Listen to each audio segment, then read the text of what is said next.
Okay, this is a reteach based on Unit 1, Week 2 assessment that you took on Friday. I'm going to highlight just 3 of the questions. Numbers 2, 6, and 7 all had to do with key ideas and details, which is what we focused on in our direct instruction lessons for the week. So as I had suggested when you started your assessment, hopefully you read through the entire passage and then you went ahead and tackled the questions. I'm going to just go directly to question number 2. I'll read that and then I'll put the text back up. So this is a question that has 2 parts. 1, you have to identify the main idea in just paragraph 3. And then part 2, you're choosing 2 details from just that passage, paragraph 3, that support the main idea.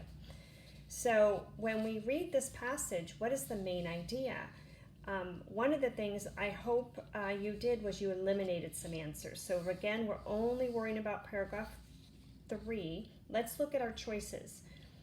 Letter A, President Wilson signed a law creating the National Park System in 1916. Yes, he definitely did that. But the whole article was not about that. It was the very last detail, and it doesn't mention him at all the rest of the article. We know that was important, but it wasn't what the whole thing was about, because we would see more details about President Wilson or about the law he put into place. So we should be able to eliminate A as a main idea. How about B? The National Park System preserves and protects our national wilderness. So if that was our main idea, we should see some examples of that in paragraph 3. Do we have examples? Let's see what the topic of the paragraph is to see if that helps focus in on B being a good choice. Our system of national parks started with people like George Catlin. Now this looks like the paragraph's going to start talking about how the system of parks started with people. And then I immediately see it's giving me some dates.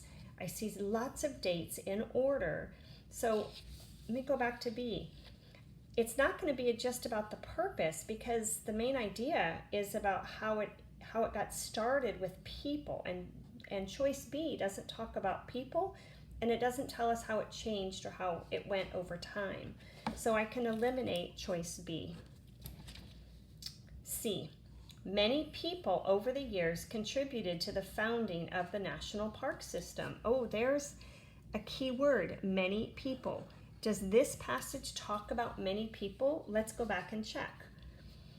So first I have George Catlin, and then I get some details about them, a little bit more all about George Catlin, and then 30 years later, Carlton Watkins is named and talked about.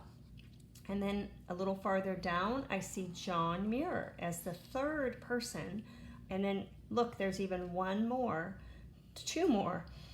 Theodore Roosevelt is the 4th person who's talked about and having a part of developing our national park systems. And then of course President Wilson is another person, because he's the one who actually signed it into law. So I'm going to go back to my B selection. C. And that is my main idea, because I have details about different people that it's about. So C should have been your choice. But of course, as good test takers that you are, you would read letter D to make sure that you eliminate that first. Letter D, if the National Park System had not been created in 1916, there would be no national parks today. So that isn't going to be a main idea that's supported by lots of people over years. It's just an important statement. So I can eliminate that as my main idea. Now the next part, again, remember we're only still talking about paragraph 3. You're choosing 2 key details from the passage that support that main idea. So let's read all the choices. Letter A, the wildlife inside the national parks is protected. Is that an example or a detail about many people and over the years and how they contributed to the national park system? No, that's not at all related. How about B? President Theodore Roosevelt established the first wildlife refuge? Yes, there's a person and a date. That's a great detail. Tells me more about the main idea. Letter C. The views inside Shenandoah National Park are incredible. Well, that one doesn't even come up in paragraph 3 as a detail. That was mentioned. Actually, I don't think it was mentioned. Oh, it was the beginning sentence in paragraph 1. So I know that's not it because it's not even in the paragraph I'm talking about. So I'll eliminate that. And it's an opinion versus a detail of fact. And then letter D. John Muir started the Sierra Club in 1892 to preserve and protect America's wildlife. Yes, there's a person and a time, and it tells me another example of how somebody over the years contributed to the founding of the national park system. Let's move on to question number 7. This one also had 2 parts. Part A, which of these ideas is supported by evidence in the speech? So we need to look and see if there's evidence in the text about that. So, and it's about the whole speech, not just paragraph 3 again. So let's read all of our choices. Artists can influence governments to make new laws. Teachers should take students on more field trips. Shenandoah is the most beautiful of all the national parks. And people hike the Appalachian Trail in all seasons of the year. So I know I can look at B and say it didn't really talk about teachers at all. C, I know that is about somebody, the author's opinion. There's no evidence that supports that it's the most beautiful. It's just his opinion. Letter D is a fact. People hike the Appalachian Trail, but I don't think that is the key one either. Let me go back up to A. Artists can influence governments to make new laws. Was there an artist that was talked about? Yes.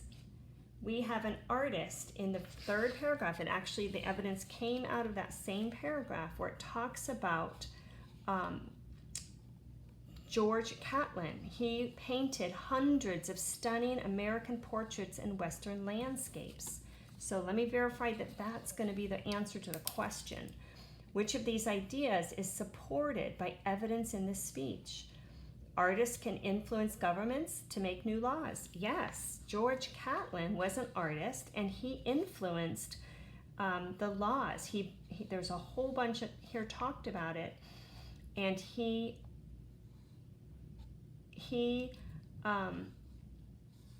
sorry, let me go back to it. He believed that there were ravenous Americans moving west. He hoped that some great protecting policy of government would save the wild freshness of the United States. So he was an artist and he impacted governments to make new laws. So our answer for 7 is A. Part B. What sentence from this speech best supports the answer to A? Hopefully I've just read it to you, so let's take a look.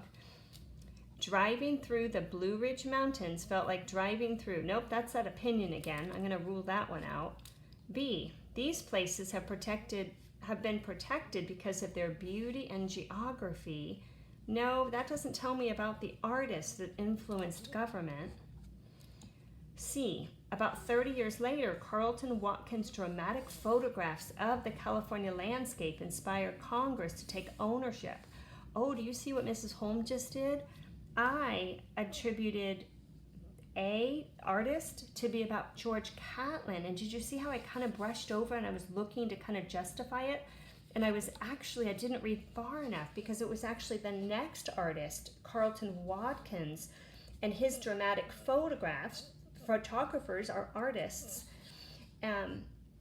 He inspired Congress. So that part right there, that he inspired Congress. Congress, remember, is the body of government that makes our laws. So that is actually the better support. It's not George Catlin, it's about Carleton Watkins. That is going to support the idea that artists influence governments. The last one doesn't talk about an artist and it doesn't influence government, so we can rule that one out. Okay, our final question is I skipped it. I'm so sorry. I skipped question 6. So 6 also dealt with main ideas. Which word does the writer use several times in this speech to emphasize a main idea?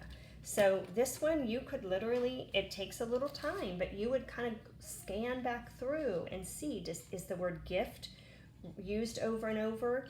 For photographs, is that used over and over? Is thank used over and over? Or protect? I'm going to make a guess. I think it's protect. So now I'm going to kind of scan through my text and see if that word is used multiple times. There's protected, protected. And I'm scanning through, I'm taking my time. I have 2 examples.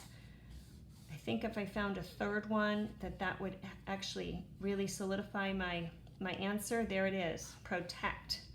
Right there. So I have 3 examples of that word the author uses, the writer uses several times in the speech to emphasize the main idea. So our answer to 6 would be protect.